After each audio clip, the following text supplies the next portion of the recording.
You've been lied to, but not by strangers, by your instincts, because what you think you see in people isn't always what's real. But there's a way to look deeper, to spot the micro-reactions, the patterns, the tells, and once you learn this skill, it changes everything.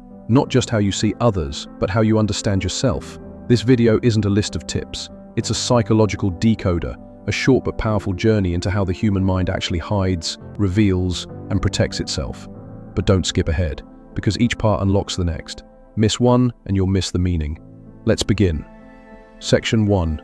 Why we can't see the truth.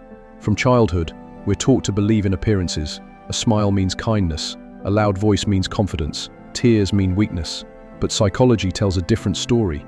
The truth is, people perform. Constantly, not out of malice, but out of necessity. Every expression, every reaction, every opinion is often a survival tactic. The confident boss might be deeply insecure. The always happy friend could be numbing sadness with routine. And here's the twist. Most people aren't aware they're doing it. They're not trying to fool you. They've just been fooling themselves for years. So how do you see through it? You stop listening to what people say and start noticing what they show when they think no one's watching.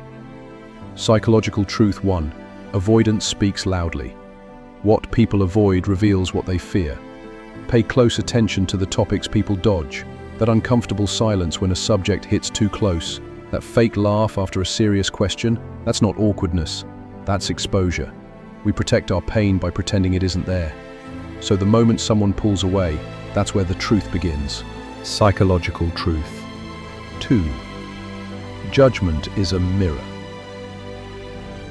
What people attack is often what they're fighting inside. Ever notice someone who constantly mocks others' anxiety? They might be drowning in their own. Someone who shames others for needing attention might desperately crave it themselves. Criticism isn't always cruelty, it's projection. When you trace the judgment back to its origin, you don't just see the person, they become transparent. Psychological truth 3. Control reveals chaos.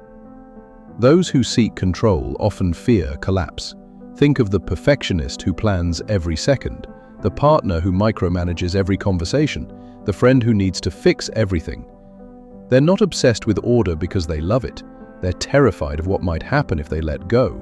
Psychologists call this overcompensation, a way to mask the storm inside by tightening the grip outside. If someone always has to be in control, chances are something inside them feels wildly out of control. Psychological truth 4. Certainty hides doubt. Extreme confidence is often insecurity in disguise. You've seen it. The loudest voice in the room. The person who's always right. Never uncertain. Never vulnerable. But real confidence doesn't need to be loud. It doesn't need applause. When someone is performing certainty 24/7, they're often trying to bury the doubt they don't want to face. And their need to convince you comes from not being able to convince themselves. Closing. The shift in perspective. Reading people isn't about outsmarting them. It's about understanding them. Seeing past the armor to the person underneath. Not to gain control, but to offer compassion. Because when you realize that behind the arrogance is fear, behind the silence is shame, behind the laughter might be grief, you stop reacting and you start connecting. And once you learn to see it, you'll start recognizing it everywhere, in others, and maybe even in yourself. So let me ask you, what's one thing you tend to hide, even from yourself? Let me know in the comments. And if this opened something in you, hit that subscribe button because we're just getting started. End. Subtle CTA. More psychology, more depth, more ways to see the world clearly. Subscribe, and I'll see you in the next one.